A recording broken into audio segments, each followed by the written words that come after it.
Assalamualaikum warahmatullahi wabarakatuh.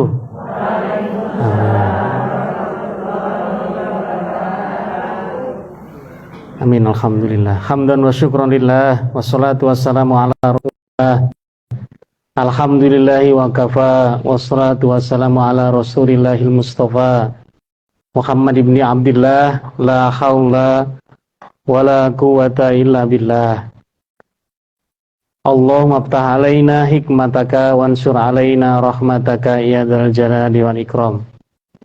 Allahumma nawwir qulubana binuri hidayatika kama nawaltal arda binuri samsika wa binuri qamarika abadan birahmatika ya arhamar rahimin. Rabbi israh li sadri wa yassir li amri wa hlul 'uqdatam min lisani yafqahu qawli. Amma ba'du. Mari kita buka dengan doa belajar bersama-sama agar tidak hanya jadi lurus niat, namun juga insyaallah dicatat malaikat dari ikrar doa belajar kita ini insyaallah. Raditu billahi rabba wa bil islami dina wa bi muhammadin nabiyya wa rasulah. Rabbi zidni ilman warzuqni fahman. Amin. Alhamdulillah, semoga Allah meridhoi majelis ini, merahmati kita semuanya, sehingga pulang dari sini ibu-ibu semuanya tambah menjadi wanita yang salehah, istri yang salehah, ibu yang tambah salehah. Pulang di sini insyaallah wajahnya tambah cerah, wajah-wajah ahli jannah, meskipun sekarang sedang terlihat susah. Enggak susah apa, habis ngaji Quran, insyaallah berkah. Enggak susah, alhamdulillah berkah pokoknya. Alhamdulillah wa syukurillah, juga bersyukur pada Allah, ibu-ibu semuanya dalam keadaan yang insyaallah niatnya lurus. Bajunya saya lihat bagus-bagus. Saya yakin habis ini update status. Sambung-sambungin aja Ustaz. Nah, alhamdulillah kita syukuri di antara saudara-saudara kita yang sakit, Allah masih mempercayakan kita sehat. Di antara saudara-saudara kita yang pagi menjelang siang ini ingin silaturahim, ingin tolabul ilmi, tapi terkendala mencari rezeki, terkendala izin suami, terkendala kesana kemari, terkendala ingin selonjoran saja di depan TV. Alhamdulillah ibu-ibu dengan niat ikhlas karena Allah, saya doakan setiap langkahnya jadi penggugur, penghapus dosa, penambah ganjaran pahala. Insyaallah kumpul kita ini sedang latihan berada di taman-taman surganya Allah. Amin ya Allah. Tak boleh lupa senantiasa dipanjatkan karena sekali ngucap kata Rasulullah, man shalla wahidan sallallahu alaihi asra. Man, siapa orang sallallahu alaihi wa sallallahu wahidan berselawat kepadaku satu kali kata Rasulullah, sallallahu asra, maka Allah berselawat kepadanya 10 kali. Salawat Allah ke kita maknanya 3. Sering saya ulangi, dibahas dan dimanapun Pak Ustadz sama. Salawat sallallahu asra, salawatnya Allah ke kita ini 10 maksudnya rahmat, kasih sayang. Yang kedua rahmat ini bermakna ampunan. 10 pertolongan, 10 salawat Allah bermakna juga ampunan, pertolongan, dan kasih sayang. Siapa yang ingin disayang Allah angkat tangan. Semua. Siapa yang ingin dihapus dosanya 10 angkat tangan. Wah, semua ini 50 dosa saya. Siapa yang senantiasa ingin pas lagi susah ditolong Allah Subhanahu wa taala. Tentu kita, maka dari itu selawatnya sekali 10 kelebihannya kita bersalawat untuk teladan kita semua Rasulullah Muhammad sallallahu alaihi wasallam. Masya Allah, salawat ini jalan. Ya qadarullah, ketentuan Allah yang tertulis 50.000 tahun sebelum saya dilahirkan, termasuk ibu-ibu semua. Lagi alhamdulillah kendaraan yang saya bawa pas di surat Maryam. Surat Maryam lagi ya murojaah surat Maryam. Ada terjemahnya juga Syekh di Syariah Rasyid. Nah, kebetulan istri kemarin bawa kendaraannya, dia juga sedang merotalnya. Qadarullah, ada orang kesusu nyalip motor orang lain, ya sedikit lah kena kendaraannya, nggak apa-apa. Ya alhamdulillah, ya sambil kalau nggak mungkin sering baca sholawat, ya panas juga. Biasanya dalam teori kejadian di jalan, yang banter lah yang paling rusak. Ya punya saya nggak apa-apa, cuma copot kacanya, remuk aja, cuman marahnya ini, ngamuknya ini yang saya lihat, oh dia lebih besar. Sudah saya foto aja dan segera antarkan orang tuanya kalau mau cuci darah, nanti datang ke pondok atau saya ke rumah jenengan. Ya qadarullah, nggak apa-apa, anteng aja. Ya ini cara Allah, ya Allah. Saya semoga tidak termasuk ingkar janji jam 9, datang 9.25 tadi jam saya. Afwan ya Bu, maaf ya Bu. Manusia punya rencana, Allah punya kuasa. Manusia punya rencana, sekali lagi, Allah punya kuasa. Kuasanya Allah kalau terjadi apapun itu, la haula wala quwata illa billah. Dalam taatkah, dalam ujiankah, dalam apapun, kalau sudah terjadi, la haula wala quwata illa billah. Semua apa yang kita lakukan terjadi atas izin Allah. Rahmati Allah Subhanahu wa taala.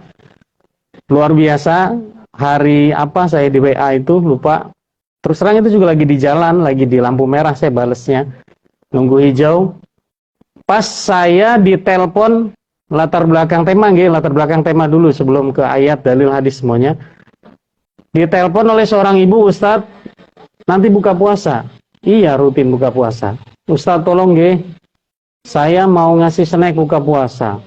Tolong Ustadz, doain suami saya. Lah suaminya kenapa Bu, sakit?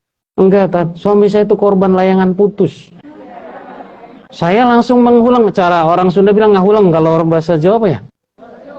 Merenung, kalau bahasa Indonesia merenung. Hah? Apa Bu?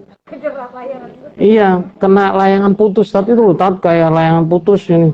Saya sebentar, layangan putusnya apa ya? Bu, mohon maaf. Ya, ada yang update begitu, ada yang tidak. Saya di rumah memang ada televisi, tapi itu channelnya channel Haramain ya, Mekah.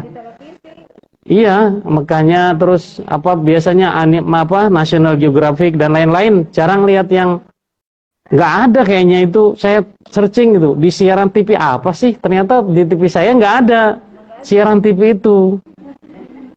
Nah saya jadi bingung ini apa gitu. Oh, udah saya tanya santri saya juga, ada yang tahu, ada yang enggak. Tanya istri, apalagi apa ya? Oh, enggak tahu. Nah, searching lah, tanya Mbak Google. Tolong, apa itu layangan putus? Kan bisa ngomong. Google itu kecerdasan nih di atas kita. Iya, saya bilang tolong apa itu layangan putus? Saya kan nyuruh orang yang harus bahasa gitu, Bu. Kalau ketemu orang dibantu ucapkan terima kasih. Kalau lewat permisi. Kalau salah minta.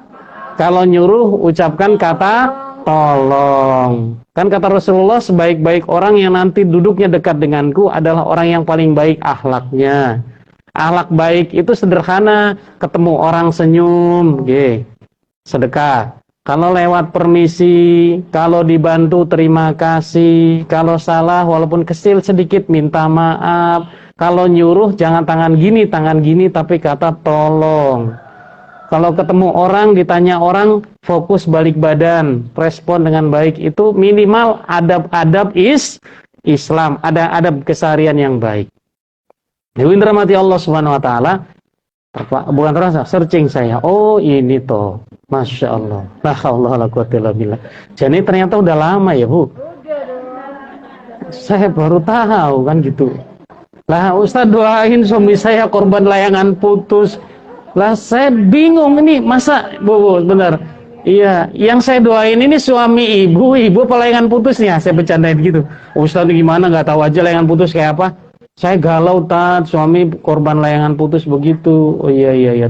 Ya udah, saya gini aja. Ibu WA nama suami ibu, nama lengkap suami siapa, nama orang tuanya siapa, kita doain nanti 5 menit menjelang azan tuh waktu mustajab doa, saya doain.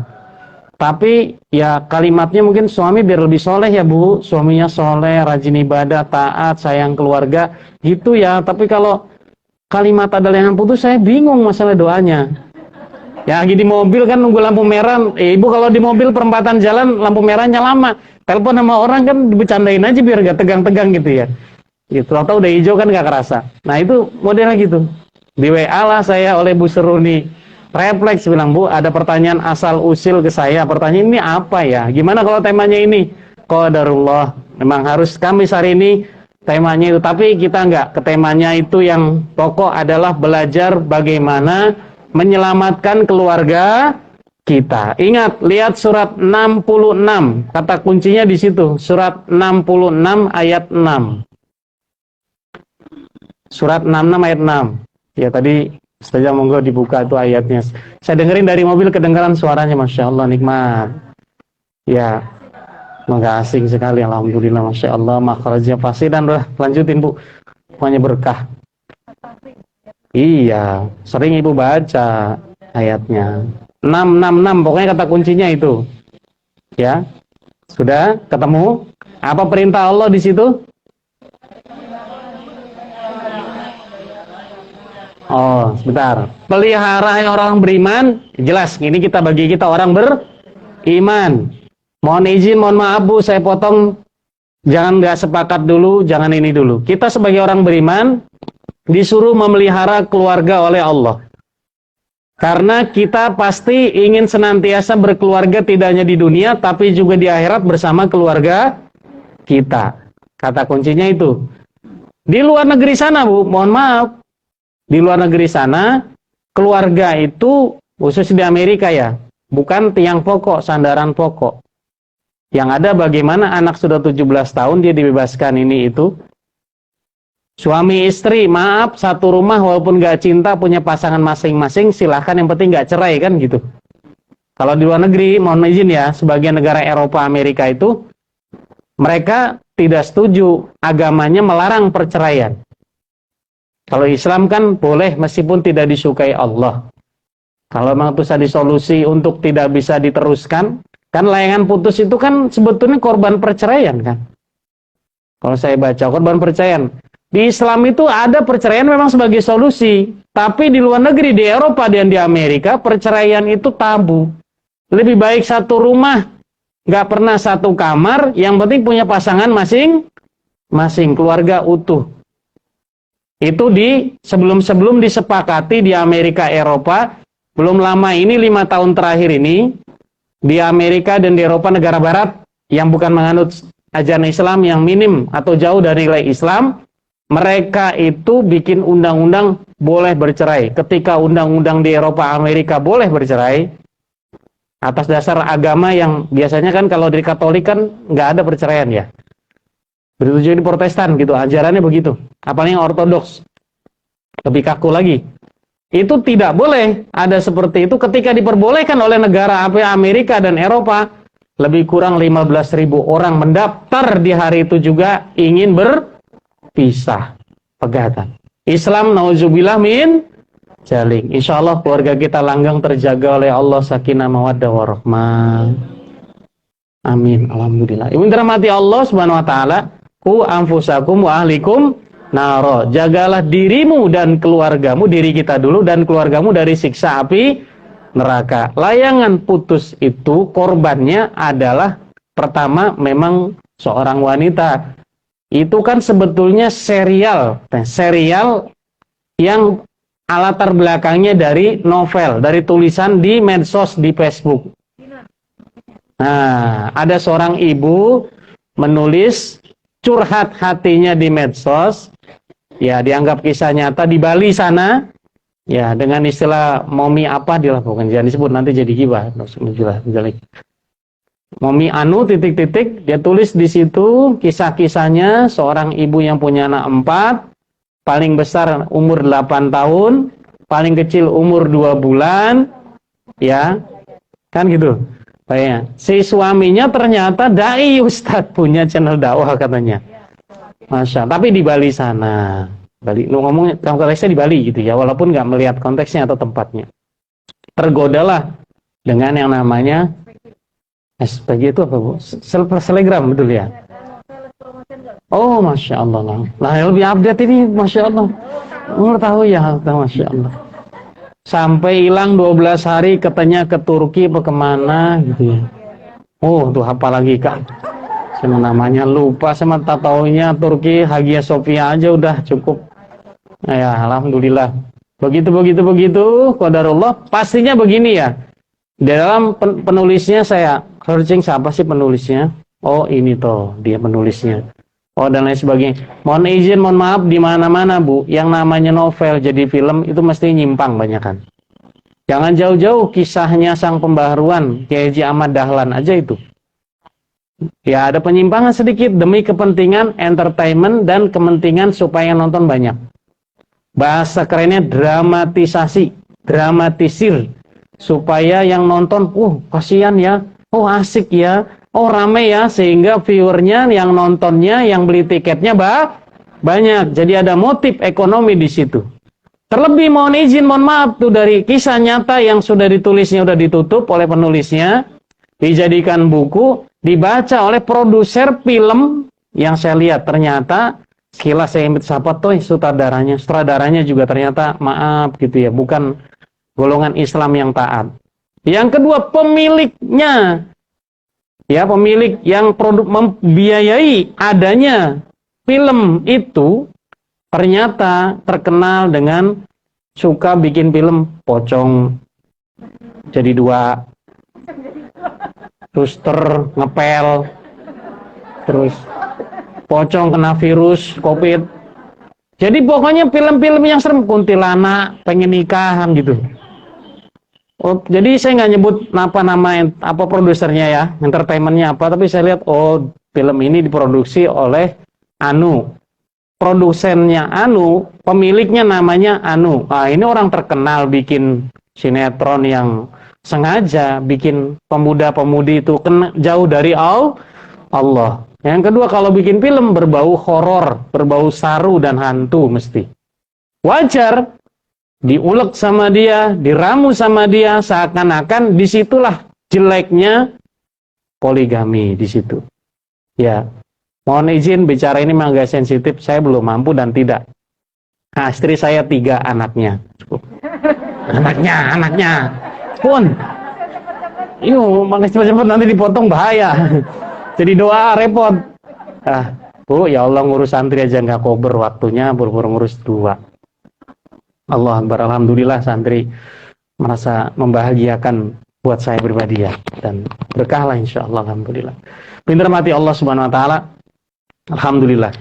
Nah, bicara tadi latar belakangnya itu dibuat, sengaja ini ada unsur jangan menjelekan Islam. Tuh, orang korban diduakan tuh begitu.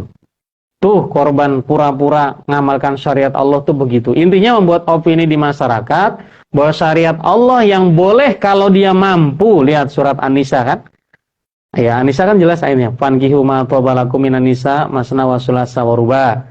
Fa in hittum alla ta'dilu fawahidah. Kan kalimatnya jelas. Di situ redaksi kalimatnya jelas. Nah, film itu, ya mohon izin, mohon maaf kalau nggak pandai kita memfilter, mencerna, hati-hati kita penghujat ayat tadi. Janganlah. Ayat Allah Subhanahu wa ta'ala itu baik, dzalikal kitabul la raiba fihi hudal lil muttaqin. Semua ayat Allah, ayat kauniyah, ayat kauliyah, ayat yang isinya sejarah, ayat yang isinya kekinian, solusi manusia. Dari mulai ayat pertama, surat pertama sampai surat terakhir, sampai 6.600 sekian jumlah ayat, dan 124 surat, 30 juz, itu semua petunjuk bagi kita orang beriman. Dan itu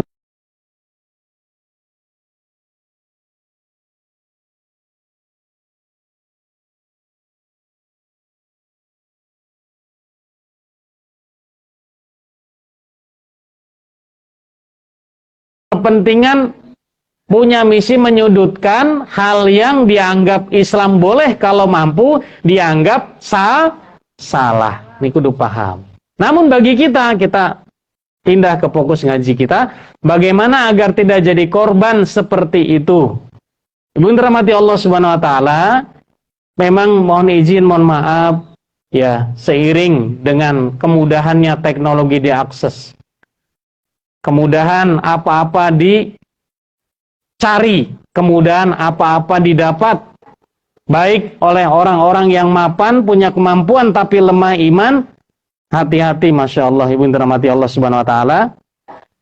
Saya ingin menyampaikan ada solusinya. Solusinya saya nyebut ini dengan istilah 5S. Agar tidak jadi korban. Solusinya nih 5S. Bukan senyum, salah, sapa, sopan santun, bukan. Itu AA di Bandung. Ya, kita juga boleh keseharian kita. Ya, bener mati Allah. Kenapa ada solusi 5S ini? Karena mohon maaf, mohon izin, yang menjadi korban di acara itu kan, mohon maaf, di acara apa? Di film itu adalah wanita. Kenapa dia jadi korban? Karena mohon izin, mohon maaf, kalau dilihat dari ininya, dari banyak komentar, saya diskusi juga dengan Ustadz, hati-hati menyampaikan tema itu, sebetulnya itu yang jadi korban tuh wanita. Wanita yang mentuhankan suaminya. Wanita yang terlalu posesif, bahasa anak sekarang. Posesif itu apa ya? Terlalu memiliki, terlalu cinta. Padahal semuanya titipan Allah Subhanahu Wa Taala. Jadi cinta itu melelahkan. Ya, ada istilah cinta itu melelahkan. Terlalu berlebihan cinta sama anak, mohon izin, mohon maaf, lelah kita nuruti kepingin anak, dan belum tentu anak juga balik bakti sama kita. Terlalu cinta sama harta, mobilnya mewah, bajunya indah, rumahnya megah, tapi itu membuat gelisah karena cicilannya banyak, susah, kan gitu, bagi pusing. Terlalu cinta dengan apa yang, mohon izin, mohon maaf, keturunan, terah, leluhur, mungkin dia darah kuning, darah biru, kita yang darah merah gitu ya. Terlalu memikirkan kedarahannya, akhirnya kemana-mana kudu sama dengan yang seterah sedarah dengan dia, padahal nggak ada kemampuan menyamai itu. Akhirnya tadi, resah, gundah, gelisah. Karena sesungguhnya kalau seorang sudah kena penyakit resah, gundah, gelisah, apa-apa nggak enak, apa-apa susah lah. Sekaya apapun orang, kalau dikasih sedikit aja penyakit resah di hatinya, gelisah di hatinya, Masya Allah nggak bahagia. Begitu pula dari ini kan, dia resah. Suaminya hilang katanya 12 hari, kemana nggak jelas, dikontak nggak bisa, ditelepon nggak bisa, di WA nggak dibales, dan lain sebagainya. Giliran dibongkar HP suaminya, ketahuan isinya, kan begitu.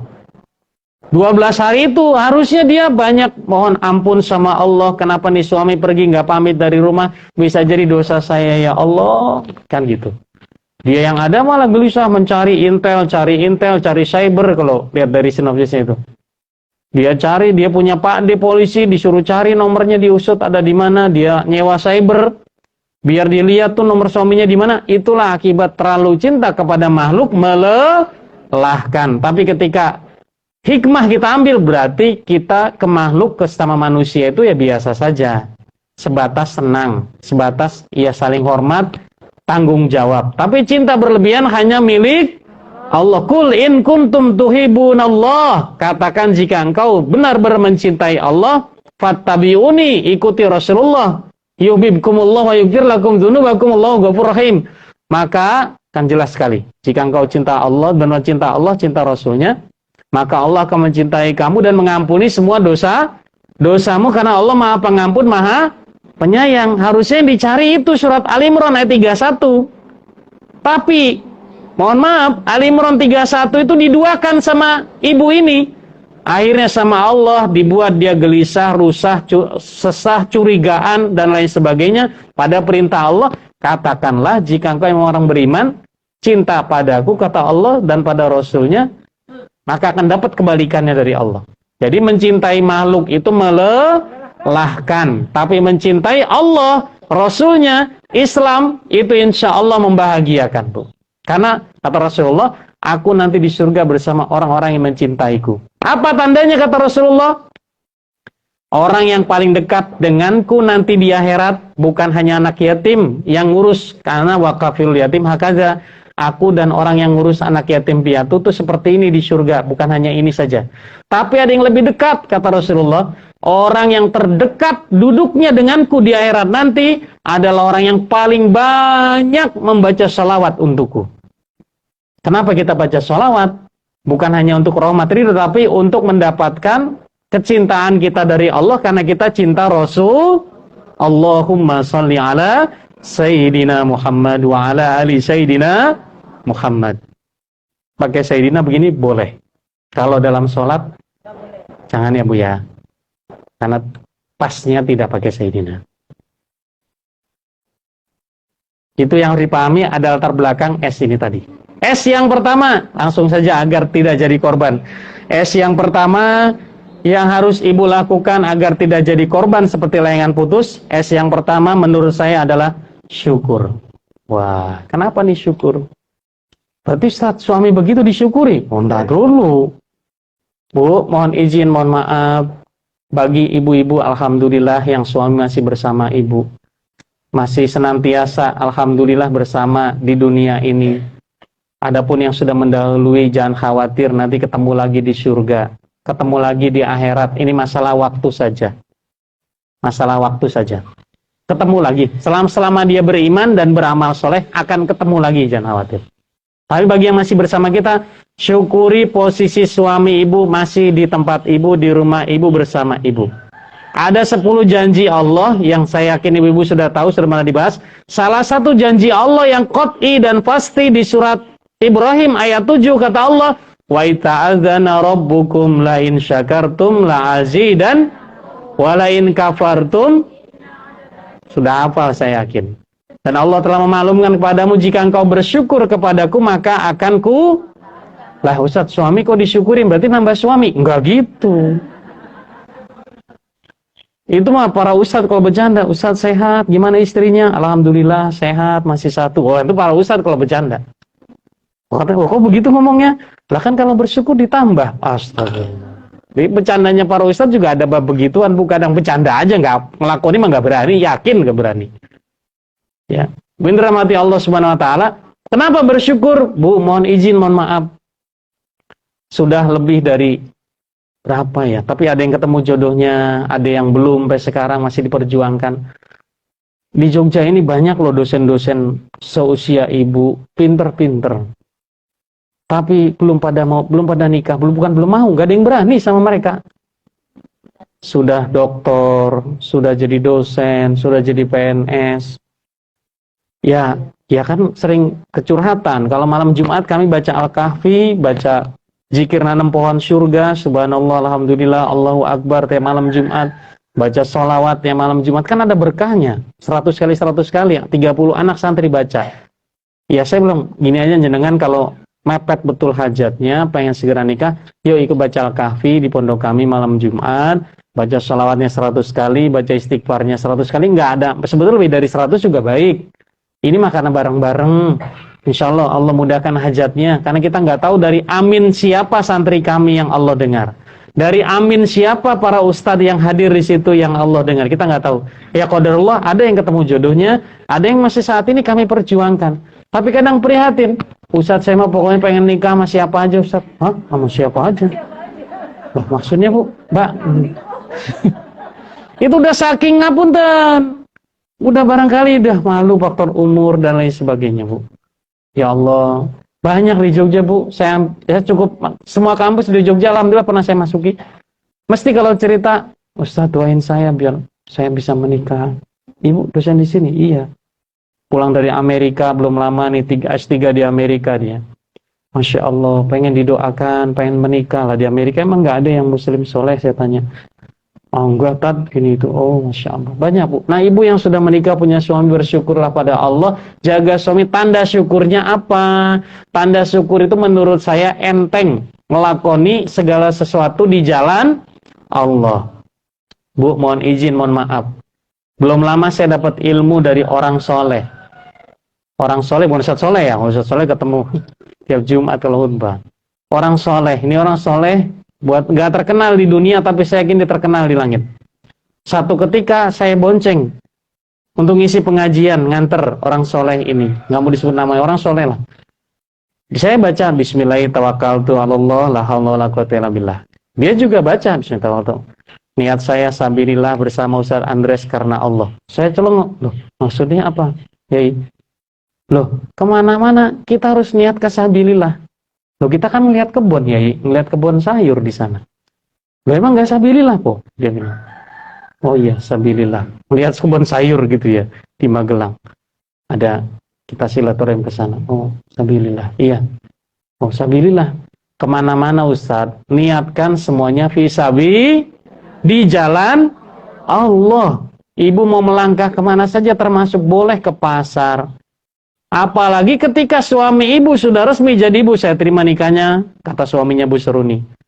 Seruni binti ini dengan mas kawin seperangkat alat berat tunai. Masa alat sholat nggak keren banget tuh? Bukan mampu beli alat sholat. Alat berat, kompor gas, kulkas, kan masa nikah ya alat sholat dipakai 5 waktu, tapi masak apa? Iya pakai alat, ya, ya alat sholat plus alat berat gitu kali-kali. Kayak gitu. Sah-sah kata penghulunya, kata saksinya, kata walinya, semuanya sah-sah. Saat itulah tercatat sedang ibadah, sedang di jalan Allah. Kan ibadah terlama itu pernikahan toh. Puasa 30 hari, besok sebentar lagi insyaallah. Haji 40 hari yang reguler, biasa. Apalagi zakat 2,5%. Sholat paling lama 15 menit sampai setengah jam. Tapi kan nikah itu ibadah terlama di muka bumi ini. 24 jam sampai akhir hayat. Bersama itu kan ibadah semua isinya. Ketika ibu bersyukur ada suami, inilah sabilillah saya. Inilah jalan saya dalam rangka taat pada Allah Subhanahu wa taala karena punya suami. Ketika ibu syukuri dengan keberadaan suami ngasih, katakan mohon maaf. Ibu dikasih nafkah sama suami 1 bulan 12 koma. Tanggal 12 sudah koma. Maaf gitu ya. Ya koma apa Bu, masih ada kan yang lain insya Allah. Makanya tahajud, duha karena Allah, min haitsu la yahtasibnya banyak. Pokoknya kalau orang tahajudnya jalan, duhanya jalan, ya amal solehnya jalan, min haitsu la yahtasib itu rezeki tak terduga dari mana-mana banyak dah pokoknya.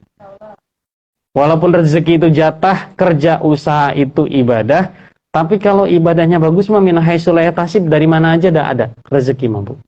Salah satu min haitsu la yahtasib habis ini biasanya rujakan toh. Enggak ada rujakan. Oh, kan bener kan? Min haitsu la yahtasib. Itu kok Ustaz ngomong rujakan, saya terkenang berapa bulan yang lalu di sini suruh makan rujak. Istri saya nanya, ayah mau ngisi di mana? Ngisi di sana yang kayak orang. Oh, yang dulu ngasih rujak itu. Iya. Oh, istri saya kelingan, saya enggak kelingan. Oh, alhamdulillah. Mau mana Bu? Min haitsu la yahtasib, rezeki tidak terduga. Semoga yang sedekah ini yang membawa makanan ke sini Allah ganti rezekinya 10 hingga 700 kali lipat. Suaminya soleh, anaknya soleh-solehah, rezekinya berkah, dan apa yang dibawa ini jadi saksi jalan selamat di dunia dan saksi nanti di akhirat saat susah bisa nolong selamat. Karena kata Rasulullah, siramlah neraka itu walaupun dengan sebiji kurma, kata Rasulullah. Bersedekahlah kamu walaupun sebesar biji kurma, karena sedekahmu itu bisa memadamkan api nerakanya Allah. Ini mas suami yang pertama bersyukur. Tanda syukur tuh enteng ngelakoni apa yang ibu mampu untuk melayani suami sebaik-baiknya. Yang kedua, enteng doa. Kalau ngelihat suami, ibu, Rabbana hablana min azwajina wa dzurriyyata waj'alna. Al-Furqan 74. Tuh, tanda syukur itu, istri itu selalu baca itu 5 waktu. Jadi suaminya itu gak akan tergoda. Keluar rumah, ngelihat apa tuh ada qurrata ayun. Ibu doain, penyejuk pandangan suami dijaga oleh Allah Subhanahu wa taala. Mohon izin, mohon maaf Bu, kata Umar bin Khattab dalam Atsar sahabatnya, kelemahan wanita itu ada pada telinganya. Jadi wanita tuh nggak betah dengar kata-kata pujian. Ah, gombal lemas, padahal dia seneng. Kelemahan wanita ada pada telinganya, tapi kelemahan laki-laki ada pada matanya. Makanya kalimatnya dalam Al-Quran surat An-Nur 31, ya orang beriman kan gitu. Peliharalah pandanganmu gharizil basor. Karena orang beriman disuruh laki-laki khususnya di situ. Karena memang di mata Bu. Jadi dengan ibu qurratain penyejuk pandangan itu ibu melihat suami nyeneng ke hatinya, ibu damai bahagia melihat suami yang insya Allah taat pada Allah, nyeneng ke ibu. Ketika suami pandangan diuji oleh Allah karena kurang baca Quran, kurang zikir, kebanyakan lihat WA-an, kebanyakan lihat medsosan dan lain sebagainya, insya Allah Allah kasih tabir oleh kasih tameng dari doa ibu. Coba aja. Itu doa istri soleha zaman sekarang wajib hafal. Yang hafal, angkat tangan, saya kasih door prize snack saya. Udah hafal semua Ustaz. Oke. Rabbana hablana min azwajina wa dzurriyyah. Wah, yang hafal semuanya nggak cukup Bu snacknya. Apunten. Wajib Bu, zaman sekarang kalau doa itu nggak dibaca repot beneran. Ibu minta qurrata ayun, penyejuk pandangan. Insya Allah salah satunya anak, apalagi suami ibu dijaga pandangannya oleh Allah. Jadi enak di hati ibu, pandangan hati dan matanya ibu. Begitu pula suami saat di luar, insya Allah matanya dijaga oleh Allah Subhanahu Wa Taala.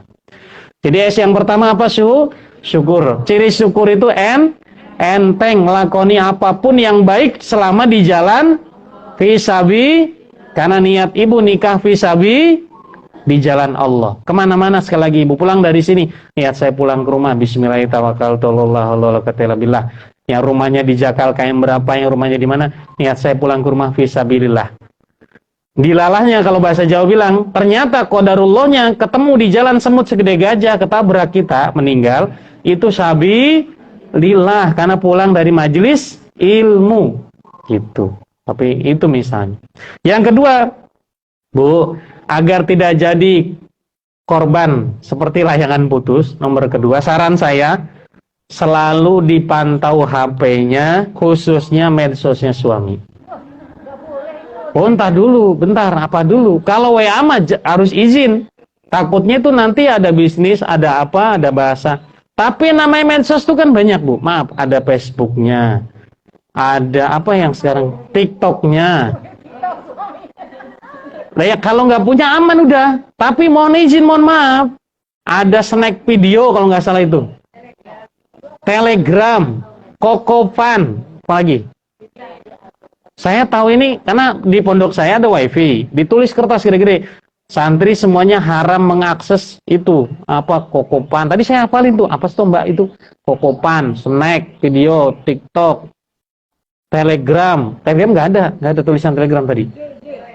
IG itu ditulis gede-gede di kantor kami karena wifi-nya kan di kantor. Anak-anak akses online sekolahnya. Di situ tulis gede-gede udah lama, cuma saya nggak pernah ngamati. Saya ngapalin aja. Oh itu toh. Bu mohon izin, mohon maaf. Saya informasinya menurut apa yang diceritakan dari gambar-gambar medsos itu kan sering ada kayak belut sawah itu pada nampak. Saya nyebutnya belut sawah karena pernah anak saya, mohon maaf ya, anak saya yang putri, ya pinjam HP. Ya, ini orang joget gini hukumnya apa? Astagfirullah. Oh jilbab lu ya? Astagfirullah. Kamu orang haram. Saya bilang, astagfirullah. Oh ini ya, bisa. Itu kok ada tulisannya, jangan dicontoh ya, ini belut sawah. Saya maksudnya belut sawah apa ya? Oh ya joget gitu. Yo jilbaban tapi yo kayak orang kena gempa. Masya Allah, nauzubillah min dzalik. Bu, ibu mau? Maaf, zaman sekarang tips ya. Siapa yang punya anak laki siap nikah? Ada di sini? Ibu kalau anak lakinya sudah ta'aruf, katakan sudah hitbah. Mau tahu kelakuan calon menantu ibu, gemati apa enggak nantinya? Sayang enggak sama ibu? Coba lihat akun medsosnya. Kalau di IG dia, misalnya di medsos dia lah, mungkin IG-nya dia, ada gambar kayak belut sawah, orang pakai jilbab kena gempa. Iya, belut sawah kan begini tuh, Bu. Iya toh?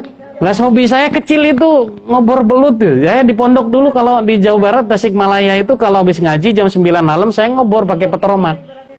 Nyari belut di sawah kan gitu, pakai bawa golok saya, bawa pedang panjang. Oh gitu. Kalau belut kan siang masuk lubang, kalau malam kan dia keluar sawah tuh. Lihat begini, cepluk kita pacok begitu dapat kan gitu. Itu zaman saya mondok waktu dulu SMP SMA di Tasik Malaya. Alhamdulillah, oh kayak gitu kelakuannya. Pertanyaannya, apa mau ibu punya cucu keturunan belut sawah?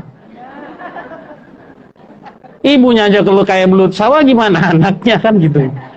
Cacing sawah, nauzubillah min dzalik. Bu, mohon izin, mohon maaf. Pak, pinjam HP-nya bentar. Mau ngapain? Enggak baca WA kok. Sik, lihat. Misalnya kalau dia sempat download kayak tadi ya, ada TikTok di situ, misalnya ada kokopan atau snack video atau apa di situ, ibu klik aja bekas historinya. Maaf, kan ada history itu belakangnya. Habis nonton apa nih suami? Nauzubillah min zalik, dia sampai nonton belut sawah itu. Kalau nonton belut sawah, ibu istighfar yang banyak, introspeksi diri. Oh, suami saya ini ternyata kena metroseksual. Metroseksual itu, mohon izin, mohon maaf, ini bahasanya bagus. Metro itu indah, rapih, bagus. Seksual itu hasrat. Dia hasratnya pasti pengen lihat yang indah, yang bagus. Kalau pemandangan alam, ayat-ayat Quran, ceramah, monggo, bagus malah. Tapi ketika yang dilihat belut sawah tadi, nauzubillah min, hati-hati bu, ini fakta. Ustadz, suami saya mah HP aja nggak bisa, WA-an nggak bisa bales, bersyukurlah pada Allah, bagus berarti. Nah, zaman sekarang tuh cobaannya begitu bu, Masya Allah. Ya, nauzubillah min dzalik. Selalu dipantau HP-nya. Kenapa selalu bu saya ngajak? Karena akibatnya ibu terlalu sibuk dengan HP-nya sendiri, suaminya HP-nan, ngelihat akses yang aneh-aneh. Hati-hati imannya lemah, karena kata Rasulullah, al-imanu yazidu bitta'at wa yankus bil maksiat. Al-imanu, iman itu akan yazidu, akan naik bitta'at, dengan taat. Wa yankus, iman itu akan turun, loncat jauh bil maksiat, karena maksiat. Jadi kalau ibu gersang, ngaji Quran nggak berasa, sholat kok nggak berasa, zikir kok nggak berasa, ngaji itu nggak nempel, hati-hati tuh. Iman kita lagi terjebak, bisa jadi. Apa paginya ngapain? Lihat infotainment misalnya. Atau paginya mohon maaf gibah tetangga. Ngerti nggak mbak? Saya mau ngaji nih mbak, baju saya ini baru. Tapi teman saya mbak, nauzubillah min dzalik, misal begitu. Contoh nauzubillah, ada loh. Saya mau ngaji itu dia foto dulu. Ngaji with kan gitu ya. Dia foto dulu bikin status tuh. Allah tahu isi hatinya. Hati-hati itu bisa terjun bebas imannya bu. Mbak Talia tadi pagi update status, ini ya baju yang dipakai tadi pas di foto ya? Iya dong mbak, ini kan alhamdulillah lagi diskon dari Shopee 50%. Apa lu Ustaz? Enggak loh, Masya Allah. Santri saya itu sering banget dapat kiriman barang bu. Termasuk Quran pun dari Shopee, bayangin segitunya. Suruh tanda tangan saya. Apa ini? Quran sepaket. Tapi kok ada gambar itunya? Enggak apa-apa Tat. Saya usut, Ustaz udah sampai belum Qurannya? Udah sampai bu. Ustaz saya beli di situ. Jadi yang ngirim pihak itu, pakai itu label. Oh iya ya, monggo bu matur nuwun. Jadi tahu, oh saya lihat, oh ternyata memang murah. Pakai HP orang, pakai istri ya lihat. Saya nggak punya aplikasi begituan. Bener mati Allah, dicek akunnya, dicek historinya, dicek apa riwayatnya. Kalau nggak punya, tapi kalau punya, aduh, deg-degan. Dicek historinya lah, apa yang dia lihat bu. Setelah itu nasihat pelan-pelan, Pak, melihat begitu merusak iman loh Pak, hati-hati Pak. Oh enggak bu, mah hiburan kok ini tuh. Ya jangan, itu bisa merusak iman. Terus ternyata yang dia lihat misalnya tayangan begitu, ya Tuhan ya Allah, jaga pandangan suami saya ya Allah, jangan sampai begitu-begitu. Nah ini perlu perjuangan. Gak apa-apa bu, mohon izin dulu ya. Kalau minta izin bu, boleh Pak, pinjam HP-nya. Buat apa? Pinjam aja, lihat bentar. Nggak lihat WA-nya, nggak lihat yang lain. Boleh bu. Istri hampir tiap hari ngeliat HP saya. Mau HP-nya udah pecah berkali-kali juga, monggo aja bunda mau ganti silakan, pikir saya. Udah cukup. Alhamdulillah ya, nggak sempet kadang kita lihat yang begituan. Yang ketiga yang dirahmati Allah Subhanahu Wa Taala, agar tidak jadi korban seperti layangan putus. Ini yang terpenting, ini psikologi bu ya, ini psikologi, ini ngaji dengan ilmu psikologi jiwa. Saya S2-nya psikologi alhamdulillah, jadi sedikit tahu tentang karakter manusia. Yang ketiga, selalu hadir jika pasangan cerita. Hati-hati nih, suami pulang dari mana-mana, cerita, bu ngerti enggak? Ibu, nah ibu pegang HP saat itu, tolong simpen, berhenti bu, berhenti, simpen HP-nya, seurgen apapun. Ntar Pak, setengah menit ya Pak, balas WA dulu penting, setengah menit aja, dah. Ada kenapa Pak? Hadir. Kenapa para laki-laki, mohon izin ya, mungkin si tokoh itu, siapa jenenge? Paris apa siapa? Oh, Haris apa lagi? Haris ya. Tapi udah ngapalin susah namanya, nggak bisa ngapalin begituan kadang. Itu kan awalnya dia katanya dia kameramen, karena gitu wartawan. Dia sering bertamu, tapi pasangannya selalu sibuk kan gitu. Ya kadang main HP, kadang sibuk dengan anaknya bagus. Tapi kan suami juga ada waktu pengen didengerin Ustadz, bukankah yang paling banyak cerita itu perempuan, wanita? Enggak, betul. Namun saat suami ibu mau cerita hal yang penting, yang vital, yang baik, tolong ibu sepenuh badan. Kalau Rasulullah tuh kan kalau diajak ngomong sama orang tuh balik badan 360 derajat. Iya, gimana ibu? Yang mau tanya jawab. Menghadap langsung.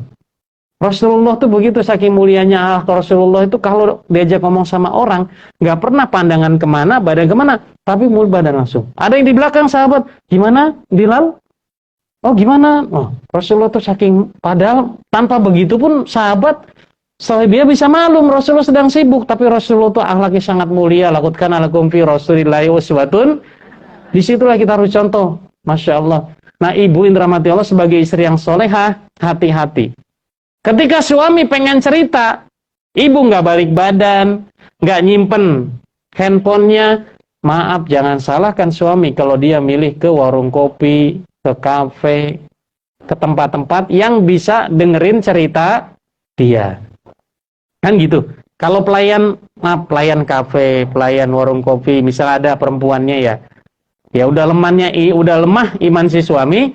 Ketika dia bawain kopi, bawain minum, bawain makanan, makasih ya mbaknya baru ya karyawan di sini, misalnya kan gitu. Lah dia kan olot, nggak megang HP, dia fokus. Oh iya bapak, minum apa, makan apa. Ketika dianggap sopan, dianggap ramah, oh, kok enak nih pelayan nih, sopan, ramah, bersih. Beda banget sama istri saya. Ambil sendiri pas sana, bisa kan? Ya betah dia di situ.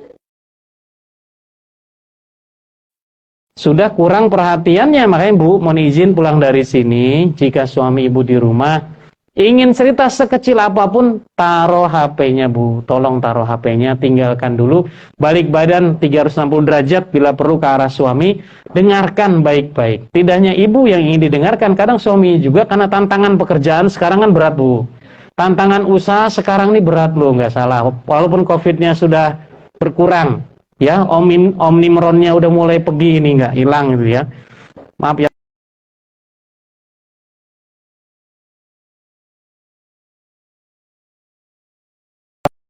Bekerja juga ketika dia bercerita, sepenuh badanlah ibu, sepenuh perhatianlah ibu, minimal lepas HP-nya. Gitu. Ini penting Bu. Untuk kekuatan psikologisnya suami. Jangan sampai dia nyari teman lain, teman wanita lain yang ngedengerin cerita dia. Itu yang ketiga. Yang keempat. Nah, ini kodratnya para laki-laki, insya Allah ibu-ibu juga sama demikian. Agar kita, nauzubillah min dzalik ya, ada yang menjadi korban seperti layangan putus, ditinggal suaminya, sudah dipoligami, ditinggal lagi, kan begitu redaksinya.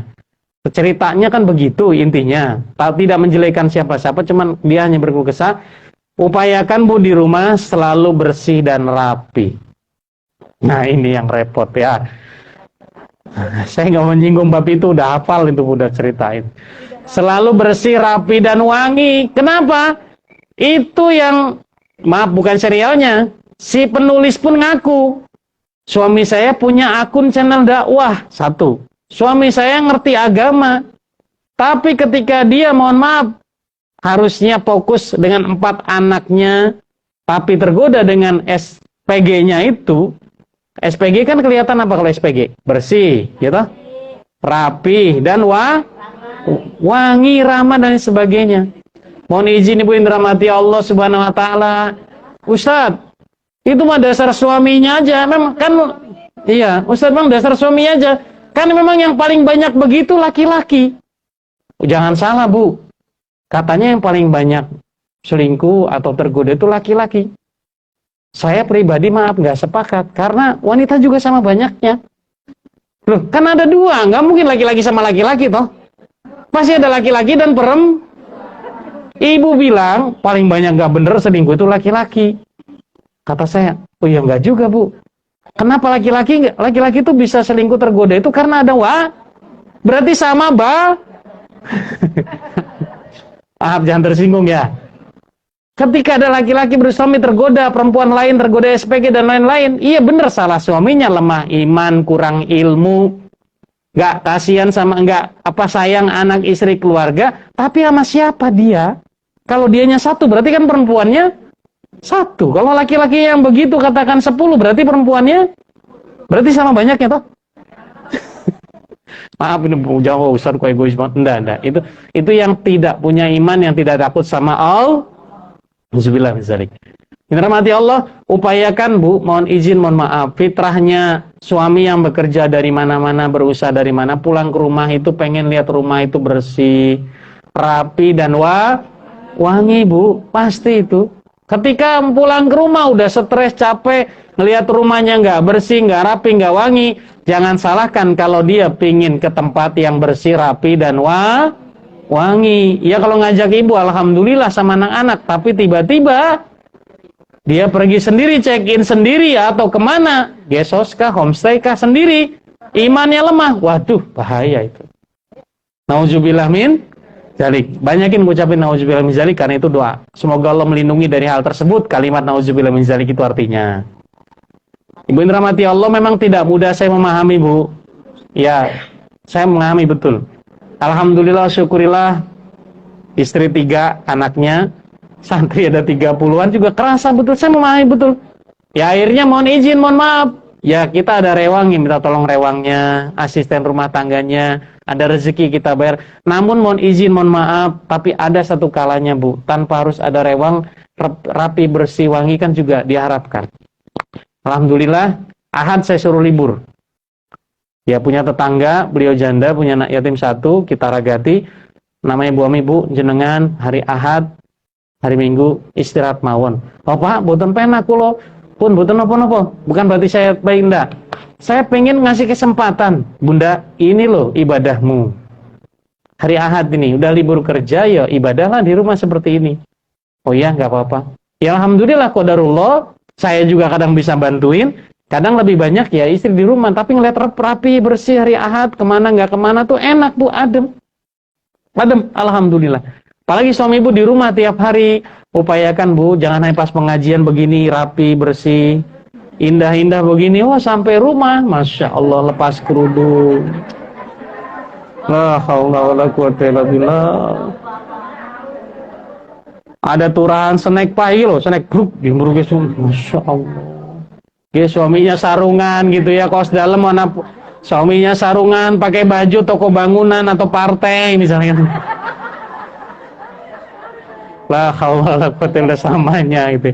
Ya memang ya sumu di rumah kan begitu. Iya, tapi tetap Bu, upayakan rapinya versi ibu yang disenangi suami, ibu ya saya yakin tahulah. Karena relatif kata rapi. Bersihnya versi ibu dan suami ibu, ibu tahu saya yakin. Enaknya rumah dipandang versi ibu dan suami, saya yakin ibu tahu. Karena setiap keluarga pasti berbeda memversikan itu. Ketika suami senang dengan bersih suasana seperti ini, ya sudah, upayakan yang maksimal. Ketika senang suami dengan rapinya ibu begitu, Pak wis rapi urung. Udah rapi kok, enak di rumah gitu. Ndak ini tuh Pak, yaudah. Jangan suami kudu ngikut ibu. Bu, ono tamu iki, oh sumu Pak, sumu. Ono tamu iki lo di ruang tamu, jangan. Ya, biasakan. Upayakan aurat kita hanya bisa dilihat oleh suami atau anak laki-laki kita di dalam rumah. Auratnya ya muka, telapak tangan, kaki maksudnya, gitu. Dirahmati Allah Subhanahu wa taala, ya tadi nomor 4 supaya nggak jadi korban. Kenapa? Yang menjadi korban itu kan tadi dia anaknya 4, pulang ke rumah habis liputan, istrinya sudah ya memang punya anak 4 ya memang terasa betul, anak 3 pun kerasa ya. Di situ kan di novel itu kisahnya gitu ya Bu ya. Punya anak 4, paling gede 8 tahun, kelas 2 kalau nggak salah, paling kecil 6 tahun, 4 tahun dan 2 bulan. Kan gitu. Suaminya pulang selalu malam. Lihat keadaan istrinya sudah tidur duluan, meluk anaknya yang bayi. Dia pun menyadari istighfar, oh sering keduluan suami dan lain sebagainya. Yaitu realita begitu, tapi upayakan apapun keadaannya. Tadi pesan psikologisnya, bahwa sungguhnya Bu, mohon izin, mohon maaf, Allahu Jamil, yuhibbul jamal, kata Rasulullah. Allah itu indah, Dan Allah cinta keindahan. Ini teorinya, terapinya. Allah itu indah, rapi, dan Allah suka keindahan kerapihan seperti ini. Alhamdulillah bukan maksud muji, ini rapi, bersih, kan kita senang melihatnya. Tapi insya Allah surga 100 juta kali indah, kali rapi daripada tempat ini. Insya Allah. Yang kelima, yang terakhir. Kelima. Tadi yang pertama apa Bu? S yang pertama? Syukur. S yang kedua apa? Dipantau. Khususnya medsosnya tuh hati-hati. Kalau punya medsos, kalau enggak ya bersyukur ibu sama Allah. Yang ketiga apa? Hadir optimal maksimal saat pasangan mau cerita. Nanti gantian ibu mau cerita pun suami kan balik badan begitu. Tapi kalau suami sambil, oh iya, ya gitu sabar. Gak apa-apa Bu. Bapak gimana sih? Giliran saya cerita, saya tak Bapak cerita, tak dengarkan baik-baik, tak optimal. Saya cerita Bapak main HP aja. Ya saya sabar Bu, begitu. Nah baiknya memang kudu ngaji. Suaminya ngaji sama saya malam Sabtu di Jamaah Solehudin kalau mau boleh. Ya nomor 5, ya selalu dikawal dalam setiap langkahnya dengan doa dan sedekah. Ya doanya tadi sudah hafal ya, Rabbana hablana min. Dikawal Bu zaman sekarang, kalau kurang dikawal Masya Allah Bu, berat godaannya. Dikawalnya bagaimana? Seperti ibu ke anak, ngawalnya begini.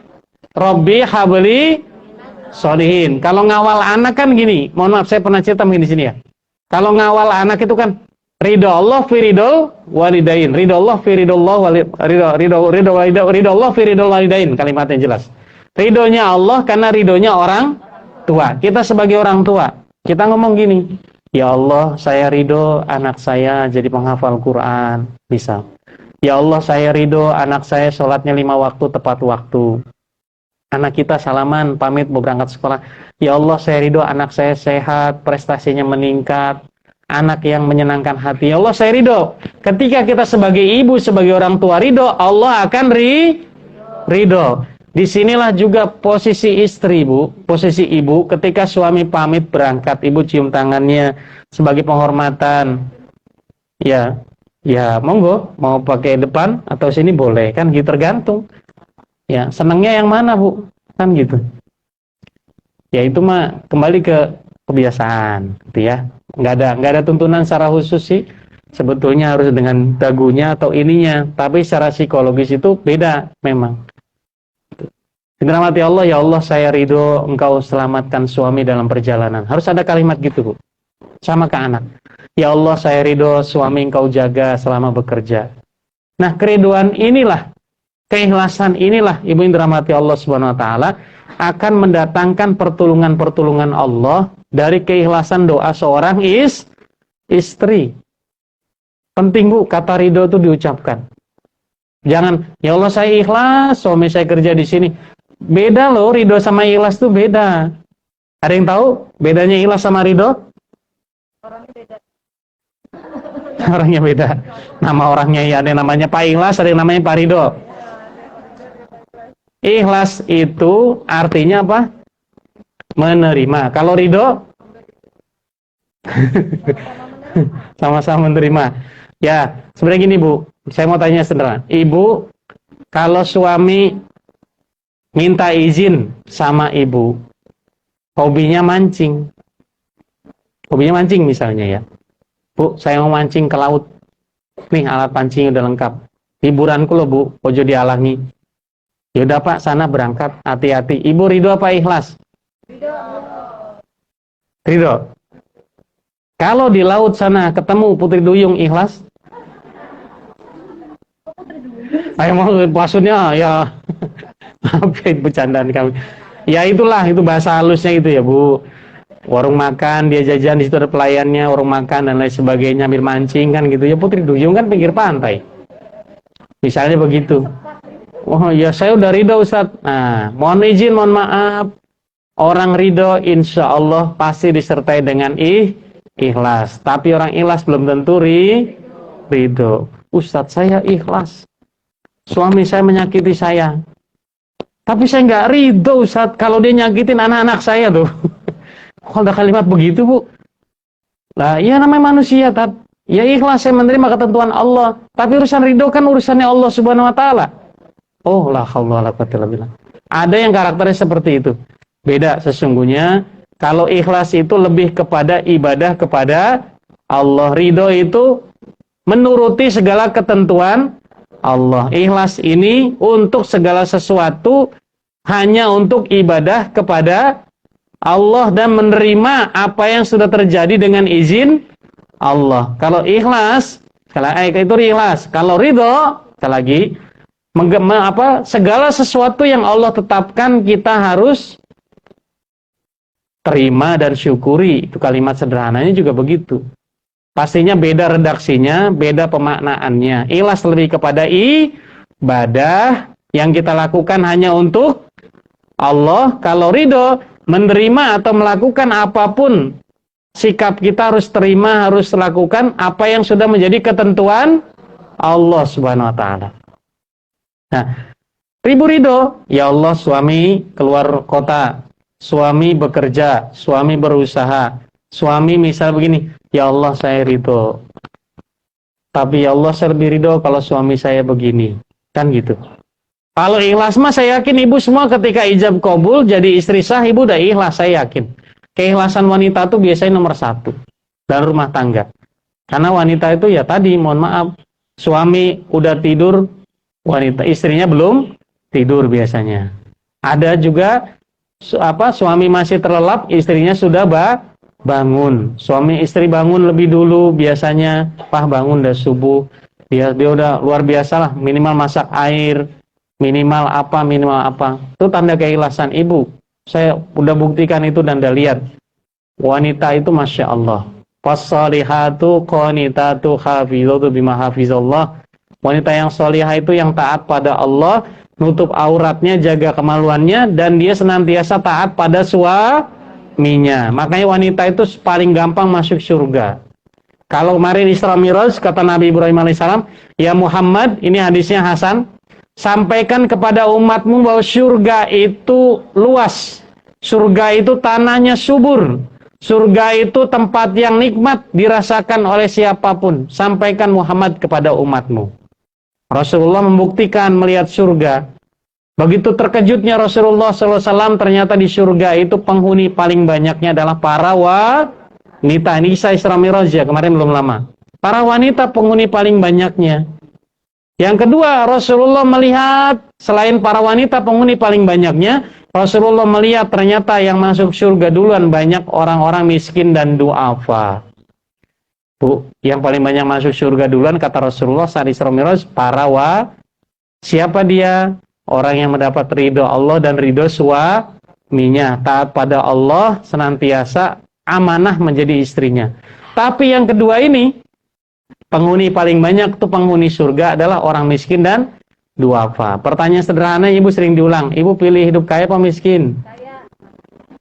Penghuni surga paling banyak itu fakir, miskin dan duafa. Ibu pengen masuk surga? Harus, cita-cita kita. Apalagi kuliah udah nggak kuliah, ya toh Bu? Jadi istri solehah berproses terus. Apalagi cita-cita kita kalau bukan kembali ke rumah asli kita, surganya Allah ya. Ternyata yang masuk duluan itu fakir, miskin dan duafa. Lah ibu mau masuk duluan atau belakangan? Yang duluan masuk surga itu fakir, miskin dan duafa. Orang kaya masih ngantri di belakang, dihisab. Gak apa-apa Tat, saya mah bukan orang kaya, yang penting cukup, kan gitu. Cukup buat ini.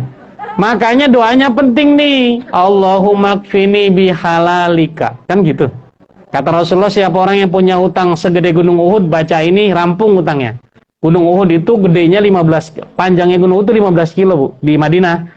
Kalau ibu umroh kan pasti ke Jabal Uhud. Itu gunung Uhud atau bukit Uhud itu ternyata luasnya, panjangnya itu 15 kilo memanjang sana. Gede, tinggi. Allahumma kfini bihalalika an haramika wa agnini bifadlika amman siwak. Ini hadis riwayat Ahmad. Ikuti. Allahumma kfini bihalalika an haramika wa aghnini bifadlika amman siwak. Ini hadis ya, dari hadisnya insyaallah riwayatnya hasan. Baik. Allahumma kfini, ya Allah cukupi saya. Allahumma kfini, ya Allah cukupi saya. Nah, cukup nih gimana? Anak bayar sekolah, cukup ada uangnya. Cukup poin. Allahumma kfini bihal, ya Allah cukupi saya dengan yang halal. Maaf ya Bu, kita udah punya rezeki cukup. Tapi mohon maaf, anak kok kayak susah dinasehati. Anak kok kayak susah dicontohi. Anak kok Masya Allah luar biasa susahnya. Sampai-sampai kamu ini anak setan, anak orang. Ibunya ngomong anaknya anak setan, berarti yang melahirkan. Ada loh saking jengkelnya begitu. Ustaz, anak saya kelakuannya kayak setan. Astagfirullah Bu, jangan ngomong gitu ah. Bercanda. Nah, Allah makfini bihalalika, ya Allah cukupi saya dengan yang halal. An haramika, bukan dari yang haram. Wa aghnini, dan kayakanlah, cukupkanlah saya. Wa aghnini, ghina, itu kekayaan semuanya. Wa aghnini bifadlika, dengan fadilahmu, dengan karuniamu. Amman siwak, bukan yang selain darimu. Allahumma kfini bihalalika an haramika wa aghnini bifadlika amman siwak. 6 kalimat, 6 kata. Ini hadisnya bagus diamalkan. Saya kalau ada orang konsultasi bab utang piutang cuma dikasih 2 ini. Istighfar yang banyak. Yang kedua baca ini. Syukur-syukur habis tahajud bacanya. Oh diulangi. Berarti punya tanggungan ya Bu. Ada ya. Allahumma kfini bihalalika an haramika wa aghnini bifadlika amman siwak. Siapa yang pernah tahu doa ini, pernah dengar? Pernah lah saya yakin. Kalau ngajinya udah lama tahu pasti. Yang ikut majelis duha itu di buku duha ada di belakang. Ya, yang pernah ikut majelis duha di Bantul kah, Sleman kah, atau kota Jogja kah? Hari ini majelis duha di kota Jogja, di Anasir gitu ya. Saya biasa di sana karena rollingan dengan Ustaz Ardi, Ustaz Maulana. Ya, Ustaz Soleh juga pernah ngisi, biasanya gantian. Besok Kamis tuh Arido, majelis duhanya. Itu di buku duha tuh ada seperti itu. Allahumma kfini bihalalika. Kenapa Ustaz hafal? Mantan. Pernah punya tanggungan, terus terang. Dan qadarullah ditanggung sama Allah Subhanahu wa taala, selesai Bu. Saya pernah jadi kontraktor 7 tahun. Ngontrak sana, ngontrak sini gitu, kontraktor. Ya baca doa itu, ya Allah biar punya tempat tinggal, nggak usah besar tapi cukup lega, ya. Masya Allah jadi pesantren, jadi pondok, bisa Bu. Monggo. Saya merasakan berkah dari doa itu. Allahumma kfini bihalalika an haramika wa aghnini bifadlika amman siwak. Itu habis tahajud nunggu subuh, baca doa itu, angkat tangan, Allah makfini, ya Allah cukupi saya ya Allah. Ya, bihalalika, dengan hartamu yang halal, rezekimu yang halal. An haramika, bukan dari yang haram. Maaf, jangan tersinggung. Ibu tahu suami atau keluarga yang ibu dapat ini ada unsur ribanya misalnya, maaf. Ya. Bukan dari yang haram ya Allah. Wa aghnini, dan kayakan saya, cukupi saya, penuhi saya, bukan dari yang haram tadi, maksudnya ya. Kan sepakat ya bahwa riba itu haram. Adapun yang sudah terlanjur jatuh ke sana, segera mohon ampun dan janji nggak ngulangin lagi. Gitu. 2000, jujur Bu, sebelum tahu ilmu ini, sebelum jadi ustadz dai yang dulu zaman masih kerja, tahun 2006 baru nikah. Masya Allah, baru nikah, istri punya motor sendiri, saya tinggal di masjid Jamesbon kan waktu selama kuliah. Nggak punya motor, jaga masjid dan kebun, nggak punya motor, nggak punya apa. Istri bilang, ya apa, gini, belum punya anak. Ini motor dipakai sama bunda ke rumah sakit. Nanti pakai apa kalau mau ke kantor? Ya naik sepeda aja nggak apa-apa. Bagaimana kalau kita kredit kan gitu? Itu saya ngalami bab seperti itu dulu, belum seramai sekarang tentang dakwah riba itu, belum seramai sekarang. 2006 saya ngalamin momen itu. Capek ibu memang, lelah, punya utang tuh nggak enak tidur. Bayang tanggal sekian, aduh belum ada anggarannya, harus bayar sekian, loh kebayang bu. Makanya kata para ulama itu jelas sekali bahwa sungguhnya yang melelahkan dalam hidup itu ketika punya tanggungan hutang.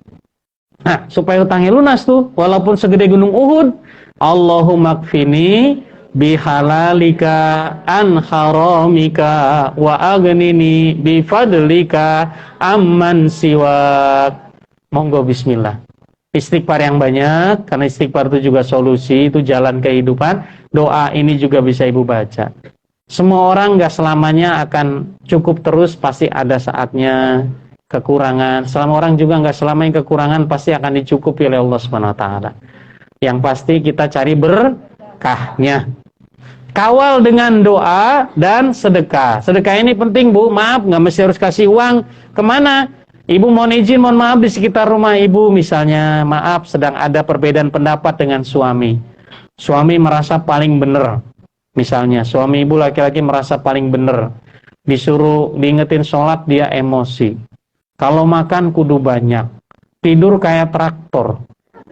Itulah laki-laki suami, makanya saya nggak suka laki-laki itu di situ. Egois. Nah, misalnya gitu.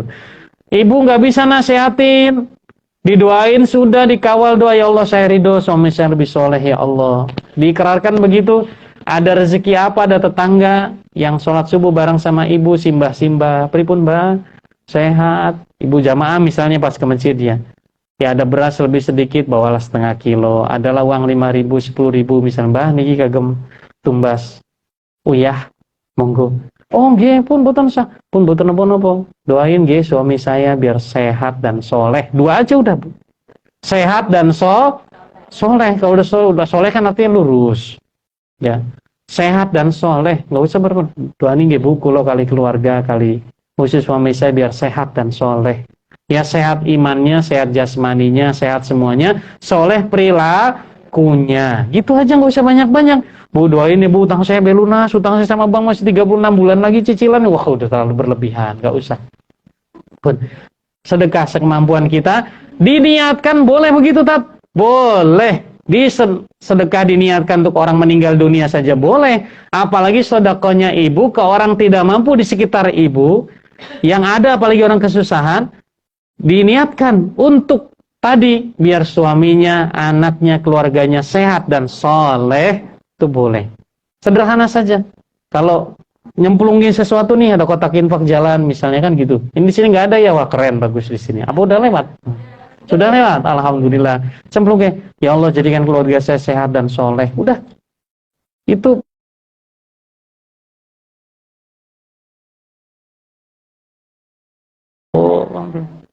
boleh. Udah gambarnya cuman Patimura 2.000, mintanya banyak, ya boleh, nggak ada masalah. Tapi kan nggak pas. Ya, begitu. Menurut saya demikian. Minta rahmati Allah SWT. 5 itu S yang pertama apa bu? Agar tidak jadi korban layangan putus. Syukur, tanda syukur apa? Enteng. Yang ibu lakukan enteng aja, ringan aja, apa yang baik. La ta'ata li makhluqin fi ma'siyatillah. Taat terus sama suami selama suami tidak ngajak maksiat kepada Allah. Itu yang terpenting. Ya, si ibu ini, mohon maaf, kembali ke layangan putus tadi. Kalau dari kisahnya saya lihat, saya daripada menzolimi atau membuat suami bikin dosa, tidak adil kepada saya lebih baik berpisah, kan gitu. Nah itu ending ceritanya itu begitu. Kenapa dia bisa berpisah itu? Karena dia lebih memilih jangan sampai suami menzolimi, jangan sampai suami tambah dosa, tambah salah karena yang dia lakuinnya salah, kan gitu, nggak adil dan lain sebagainya. Makanya dia memilih perpisahan itu. Nah yang ditakutkan oleh ibu-ibu kan tadi suaminya jangan sampai berpaling begitu, kan gitu. Yang kedua apa? Selalu dipantau medsosnya, dilihat bu. Kalau nggak main gituan, alhamdulillah. Yang ketiga, oh ya, kalau dipantau ya sekarang nih kan yang repot itu kalau COVID-nya udah selesai, pasti akan ada yang namanya momen reunian. Hati-hati nih. Kalau reunian suami ditemani bu, tolong ya.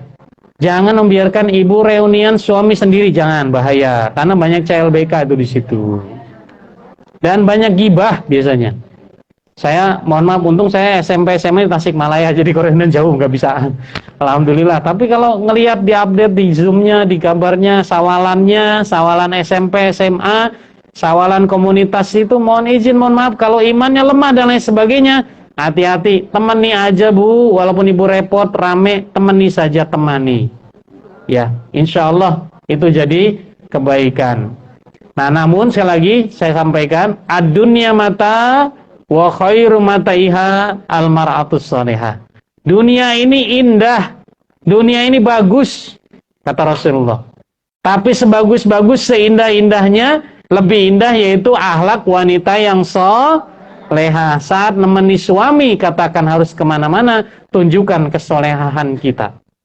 Itu terapi nomor 2, ya, agar tidak jadi korban seperti layangan putus, layang nggak punya arah itu. Hadirkan, selalu hadir badan kita, fisik kita, telinga kita ketika suami bercerita, agar dia tidak mencari teman lain untuk bercerita, kan gitu. Yang keempat apa? Selalu bersih, rapi dan wangi di rumah itu, upayakan begitu, agar tidak nyari tempat yang lain, agar tidak ketemu orang yang bersih rapi di luar sana. Nah begitu. Boleh ketemu, harus silahkan, tapi bersama ibu ya, kan gitu bagusnya. Terakhir yang kelima, kawal dengan doa dan perbanyak sedekah. Doanya apa? Biar dicukupi semuanya oleh Allah, bab rezekinya, bab keluarganya, doa semuanya Allahumma fini bihalalika an haramika wa agnini bifadlika aman siwak. Semampu ibu kalau sedekah, ya Allah jadikan suami saya sehat dan soleh. Boleh nggak tat anak, ya Allah jadikan suami, anak saya, keluarga saya sehat dan soleh. Plung gitu. Insya Allah tuh benteng. Karena 70 keutamaan sedekah itu salah satunya membentengi. Itu yang terpenting itu sekarang, membentenginya Bu. Itu ya. Saya kira itu pas 10:30 lebih, ngapunten nggih. Akadnya jam berapa saya lupa, nggak lihat jadwal. Jadi sampun, ngapunten jika ada yang kurang nggak ada pertanyaan? Bagus. Oh, udah. Alhamdulillah, masyaallah. Barakallahu fiik nggih. Kajian Ustaz Andres sudah selesai. Ibu-ibu yang mau bertanya siapa aja ya? 1, 2, 3. Oke, saja. Tapi sebelum ibu-ibu itu saya bertanya. Jangan digorong pertanyaannya. Ini sebetulnya bukan pertanyaan saya, Ustaz. Ini pertanyaan teman saya yang mengalami masalah dalam rumah tangganya. Nah, alhamdulillah, takut untuk hadir gitu. Nah, siap, insyaallah. Dia jawab saya. Ada seorang wanita yang menjadikan pacar adiknya sebagai suami. Astagfirullah. Namun dalam perjalanan waktu suaminya sering selingkuh. Astagfirullah. Apakah ini sebagai hukuman dari Allah karena merebut pacar adiknya? Jadi suaminya dulu itu pacar adiknya gitu ya, dijadiin suami. Terus suaminya akhirnya sering selingkuh. Kemudian pertanyaan kedua dari beliau, bagaimana hukumnya apabila seorang istri yang usianya lebih tua dan suami merasa istrinya sudah tidak mampu memenuhi kebutuhannya, tetapi istrinya melarang suaminya menikah lagi dan justru menggugat cerai suaminya? Iya, Masya Allah. Alhamdulillah. Ini pertanyaan sangat-sangat realistis dan realita. Banyak di ini, Bu. Mohon izin saya harus cerita. Nomor dua dulu. Ketika Pengadilan Agama Sleman, Pak Hakimnya ketemu.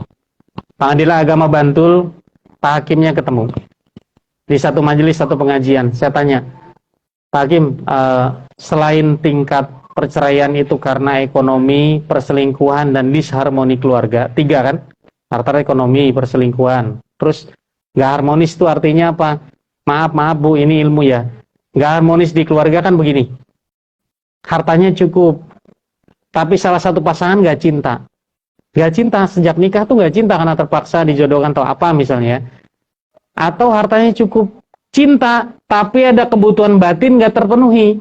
Suaminya nggak mau berobat, padahal banyak terapi. Suaminya nggak bisa ngasih nafkah batin. Ini juga disharmoni keluarga. Jadi 3 unsur ini dalam keluarga kan penting. Ya, kepemilikan, kecukupan dari sisi materinya, hartanya dicukupi semampunya. Pasangan punya kekuatan satu sama lain untuk saling membahagiakan dalam hal nafkah batinnya. Yang ketiganya ada rasa cintanya di situ. Itulah baru sakinah. Itu realitanya begitu. Mata airnya keluarga tuh itu. Banyak keluarga-keluarga kaya, cinta, tapi nggak punya anak gitu karena nggak bisa mengambil istrinya juga. Wah, banyak tuh. Menurut Pak Hakim begitu. Nah, tapi di antara 3 masalah itu, Bu, pokok dasar pertamanya adalah melalaikan sholat. Pertanyaan kedua, si suaminya beda umur, lebih muda, si istrinya milih gugat cerai aja. Maaf ya Bu, tadi berarti ada bab sholat tuh. Kalau si istrinya sadar dia lebih tua, dia ibadahnya sholat lebih kuat, saat tahajud dia mau bangun tahajud minimal 3:30. Makanya doanya, ya Allah bangunkan saya sebelum jam 4, saya mau sholat. Bu, terapi mau tahajud, request ke Allah. Bismika lamaya bismika amud. Ya Allah, bangunkan saya sebelum jam 4, saya mau sholat. Bangun Bu, yakin itu. Coba aja. Request. Selama ini kita nggak request. Seringnya. Request. Setelah request begitu, doa. Wasna'inu bisabri was. Mintalah pertolongan Allah dengan sabar dan sholat. Sabar jalanin waktunya. Sholat kitanya. Jadi mohon maaf ya, perceraian yang ada di Sleman dan Bantul kan tertinggi itu Bu. Rata-rata yang sampai pegatan diketuk palu sama hakim itu, hakim bertanya, bab sholatnya gimana? Kalau nggak salah satu, salah duanya rata-rata melalaikan sholat. Nggak 5 waktu, nggak mau jamaah. Nggak ada jamaah suami istri, apalagi kalau nggak ke masjid. Ya wajar, iman suaminya tergoda.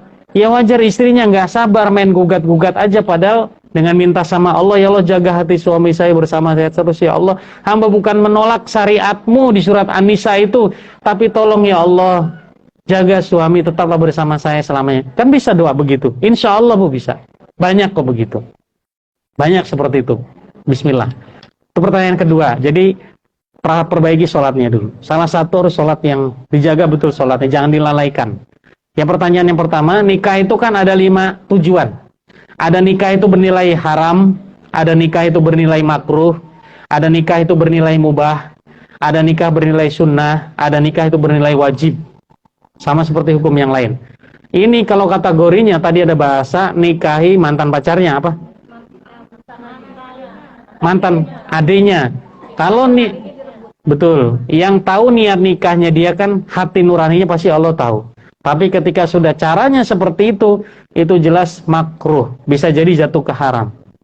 Dibenci sama Allah. Kenapa? Menikahnya bukan ibadah. An-nikahu sunnati paman rogiba an sunnati falaysa minni, kata Rasulullah. Nikah itu ibadahku, nikah itu syariatku. Tapi yang tidak mau ngikuti syariatku, niatnya salah, falaysa minni, maka bukan dari golonganku, kata Rasulullah. Ini hadis sahih. Artinya apa Bu? Ketika ada potensi merebut tadi, pasti akan hilang barokah nantinya. Walaupun terlihat bahagia, happy, kan gitu, pamer apa, kemesraan dan lain sebagainya, aslinya mah kosong. Kemarin kan ada tuh lagi ramai yang ditangkap, saya dengar cerita, ada crazy rich anak muda yang nampilin kekayaan. Gitu, saya sekilas ngelihat podcastnya Mas Mualaf yang gundul itu. Kayak gitu, ada yang ngundang Renal Kasali, pakar ekonomis, dosen UI, saya juga dosen tuh ngelihat, ini Pak Renal ini ngomong apa, saya makanya mau lihat itu.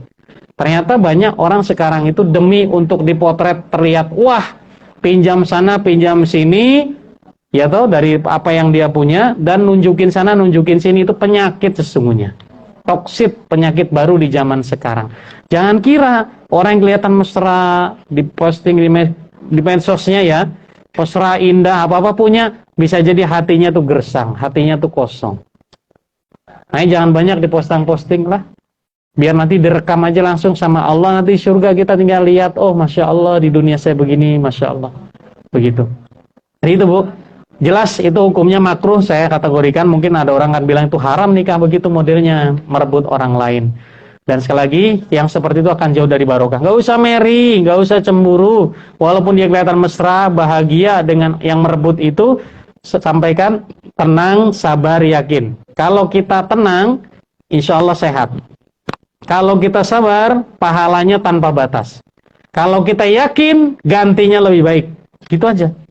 Orang tuh kalau Apa-apa diterima dengan yakin, ya Allah saya terima ini ketentuanmu, saya yakin kau pasti beri yang terbaik. Dapat dua tuh, pahalanya besar, ganti yang lebih baik. Itu udah hukum alamnya begitu. Tugas kita tuh ya tenang, karena itu ngaruh ke kesehatan kita. Tenang saja, istighfarkah, sholawatkah, alihkan dengan hal yang positif. Sabar, ya terima aja, karena sudah ketentuannya begitu, sudah tertulis 50.000 tahun sebelum kita dilahirkan, ya terima dengan sabar, karena itu juga pahala yang tanpa batas. Bumi ini berbatas, Bu. Langit berbatas sampai 7 kali 7 langit. Bumi berbatas sampai 7 lapis bumi. Tapi kata Allah tidak ada batas pahala bagi orang yang sabar. Kan ada ayatnya jelas itu.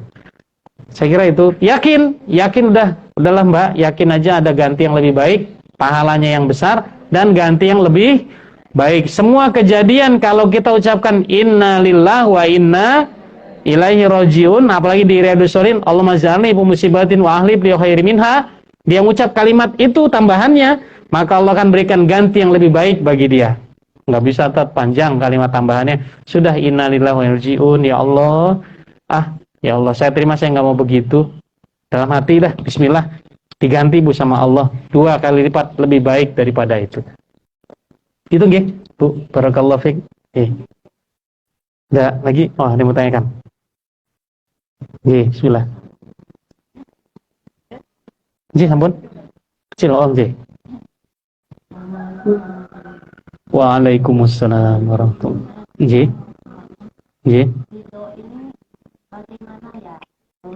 Harus ridho yang bagaimana? Seandainya misalnya kita itu ada punya anak yang susah dinasehati, udah dewasa, ibadahnya juga masih harus dipaksa.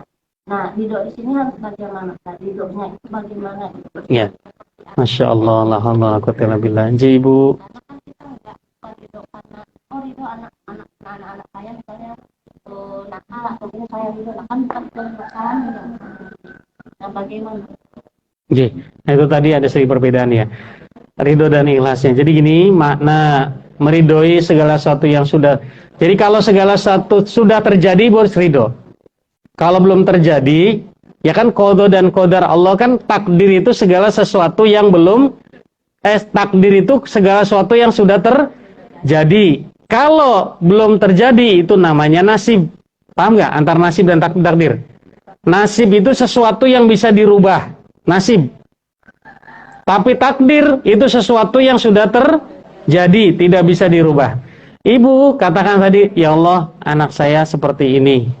Sudah diingatkan, sudah didoakan, sudah dicontohkan, dan semuanya sudah, termasuk makanan yang halal pun sudah ibu berikan sehalal-halalnya, sehingga akhlaknya baik, akhlaknya biar darahnya tidak tercemari dengan makanan haram. Ibu sudah maksimal ikhtiarnya, makanan halal, didoakannya baik, dikasih contoh yang baik, dinasihatin nggak kurang-kurang, tapi masih terjadi sesuatu yang belum menyenangkan. Jangan salah Bu, di zaman Rasulullah saja ada anaknya Nabi Nuh, siapa namanya? Kan'an. Anaknya Nabi saja ada yang menguji seberat itu, apalagi kita hanya manusia biasa. Artinya apa? Oh, anak saya seperti ini, ya Allah, saya ridho. Tapi saya lebih ridho, ya Allah. Itu nggak apa-apa Bu, kalimatnya. Ketika anak saya mohon izin, mohon maaf Bu, ini curhat. Alhamdulillah, dia udah minta maaf dan sekarang di pesantren. Satu ketika, saya nggak tak, dia bisa membobol pasca bayar saya di salah satu merek HP, Telkomsel, mau nyebut merek, maaf. Saya kan pasca bayar tuh, kuotanya 150.000 per bulan, nggak bisa lebih. Anak saya itu pemakaian saya 80.000, satu ketika tagihannya lebih dari 150.000. Loh kok bisa ya? Saya nggak akses apa-apa nih. Ternyata anak saya bisa membobol PIN saya. Dibelikanlah 20.000 voucher game waktu itu. Ya Allah, kurang apa? Dikasih makanan halal, dinasehati, diajak sholat. Tapi kok bisa ya dia membobol PIN pasca bayar saya sehingga tagihan saya jadi besar. Ya udah, ya Allah, saya ridho dengan takdirmu ini. Ridho dengan kecerdasan anak hamba, tapi hamba lebih ridho, ya Allah, kalau dia tidak kecanduan game. Hamba lebih ridho dia di pesantren. hamba lebih ridho dia ya Allah tidak seperti ini. Saya ngucapin kalimat itu, Bu. Ketika saya tahu tagihan saya kok segini, Mbak, saya datang ke Grafari. Tagihan saya sekian, Mbak. Saya nggak beli apa-apa loh ini. Dicek sama dia, oh Pak, ini ada legend, ada anu, kayak gitu. Masya Allah, lah saya nggak paham begituan. Ternyata anak saya lebih paham. Saya bilang, lah kan anak saya nggak tahu PIN saya. Pak, anak sekarang itu namanya HP orang tua dipakai kan. Bisa aja diotak-atik PIN tanggal lahir, PIN apa, dia bisa. Oh, atau ada software pembuka PIN-nya, Pak. Oh, Masya Allah. Gitu, Bu. Jadi redaksinya pertama kita takdir, kita terima dulu, jelas ridho. Ridho yang seperti apa? Ya Allah, saya ridho karena nabimu pun punya anak Kan'an, belum soleh. Itu mungkin bahasa sederhananya gitu. Tapi ya Allah, saya lebih ridho. Bu, tangisan orang tua dan doa orang tua itu 3 kali lipat lebih hebat daripada doa siapapun di dunia ini. Betulan. Hati-hati kalau ngomong sama anak ya. Jangan lari-lari, anaknya malah lari. Jangan loncat-loncat, malah loncat. Jangan ngeyel, malah karena kalimatnya negatif. Ada juga ya, Dek, jangan sampai nggak sholat loh. Katanya sholat, kata terakhir yang dia dengar. Jadi, ya Allah, saya ridho dengan ujianmu melalui anak seperti ini. Tapi ya Allah, saya lebih ridho, ya Allah, lebih ridho jika anaknya hamba begini. Utarakan gitu, Bu. Melihat dia saat ngusap kepala dia, saat dia tidur diusap kepalanya, ya Allah, saya ridho dengan takdir anak ini. Menguji hamba, tapi ya Allah, saya lebih ridho. Ada gitu, bukan berarti nggak ikhlas, ada kata tapinya. Maksudnya itu doa tambahan. Itu, Bu, kalimatnya. Dirubah saja kalimatnya ya. Terima dulu, robah dengan tapi ya Allah, saya lebih ridho, ya Allah.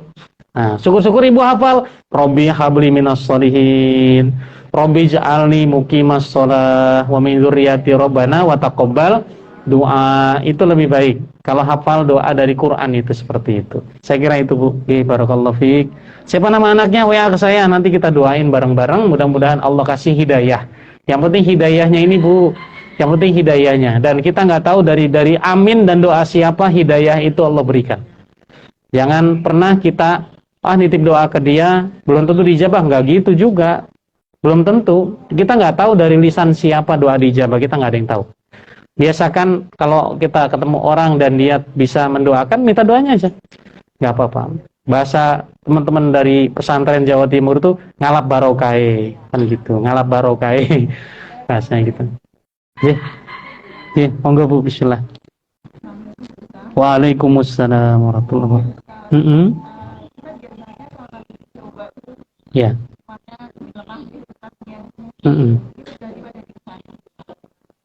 Saya itu kalau ditinggal saudara kandung, saya itu sedihnya agak lama ya Ustaz ya. Iya. Padahal kita sadar itu semua udah Allah. Gimana Ustaz lihatnya tuh dia cepet hilang gitu loh Ustaz. Kita sadar banget gitu loh Ustaz. Kok rasa sedihnya tuh kayaknya lama gitu loh Ustaz. Iya. Iya, sami-sami, Bu. Assalamualaikum warahmatullahi wabarakatuh. Masya Allah, saya bisa merasakan jika di posisi ibu, saya pun punya saudara yang demikian. Tapi saya memang, alhamdulillah, kayaknya ibu kalau ada waktu, ibu silakan ke toko buku, cari judul buku atau di judulnya Ruh, R-O-H, karya Syekh Ibnul Qayyim Al-Jauziyah. Itu kitab yang bagus sekali, menceritakan kondisi ruh orang yang sudah meninggal dunia di mana. Berdasarkan tafsir ayat surat Al-Isra ayat 79.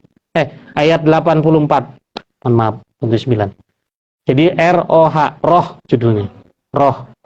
Itu lengkap sekali kitabnya itu, posisi ruh kerabat kita, orang tua kita di mana. Kalau dia soleh di mana, kalau dia salah di mana. Kalau dia taat di mana, kalau dia ahli maksiat di mana. Di situ termasuk juga ada hal yang dapat menahan kebahagiaan ruh.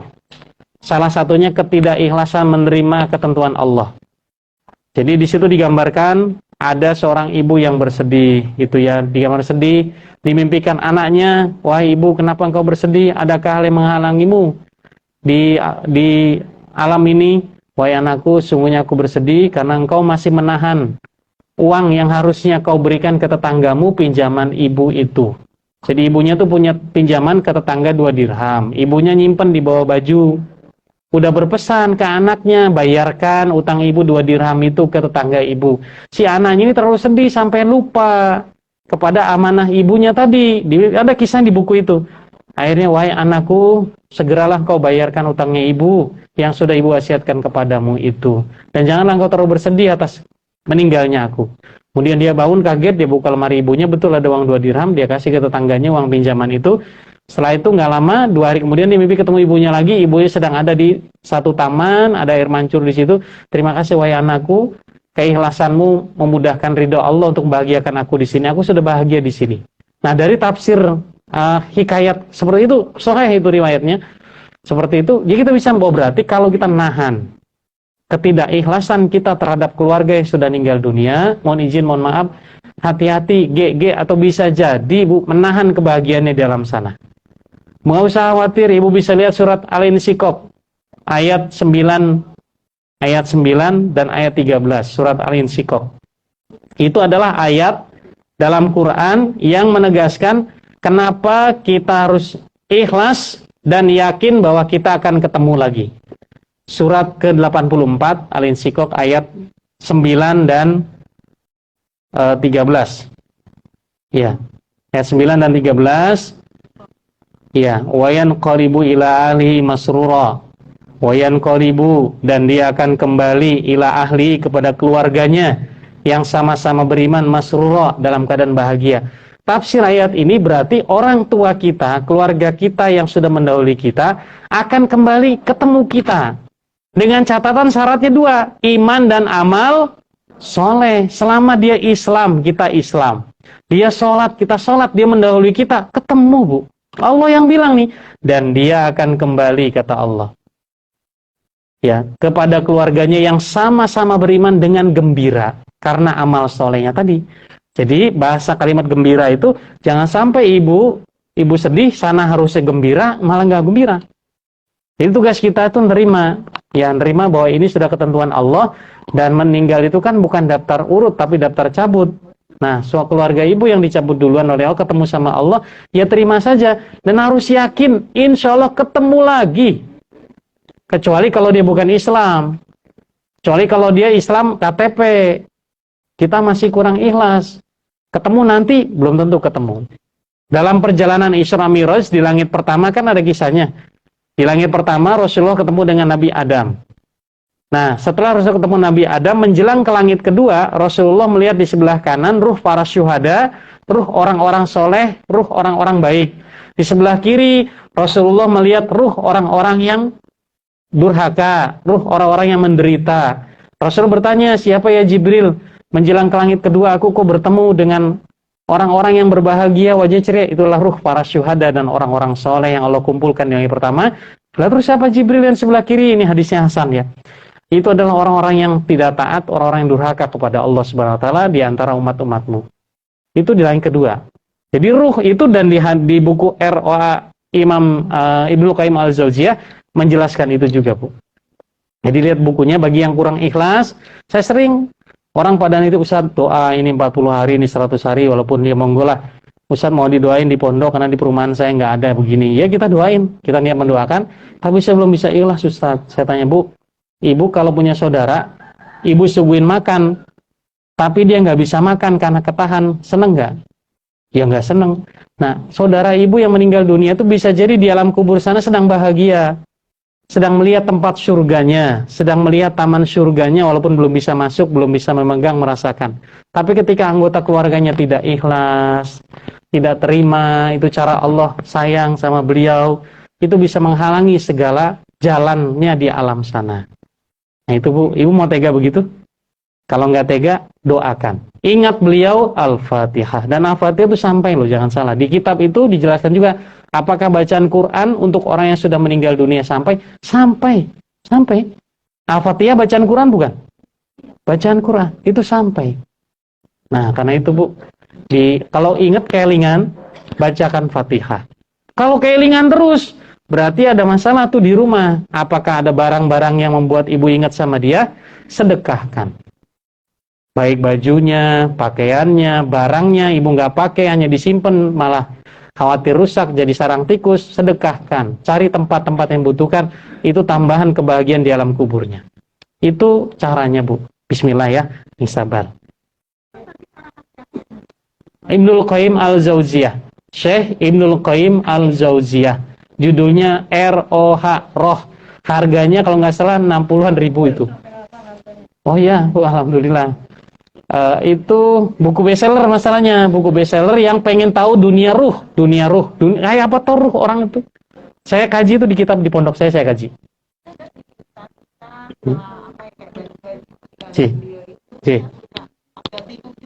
Ya. Ya, boleh. Saya sama Ustaz Maulana Al-Ponjongi sering ke pelosok-pelosok dusun, astagfirullah. Refleks dusun gitu ya. Kemarin saya dari Purworejo, kemarin dari Prambanan atas sana. Saya alhamdulillah mohon doanya tiap Jumat sore seringnya itu bungkusin beras 2,5 kilo. Harga 20.000, berasnya 2,5 kilo. Bawa kadang mie rebus, kadang bawa pakaian beberapa di amplop gitu. Karena kalau pakaiannya diembruk ya itu mesti rebutan. Tapi kalau kita sampaikan, Bu, di dalam ini ada beras, ada mie, ada pakaian. Tolong kalau nggak pas tukeran. Kalau masih bagus tolong dipakai.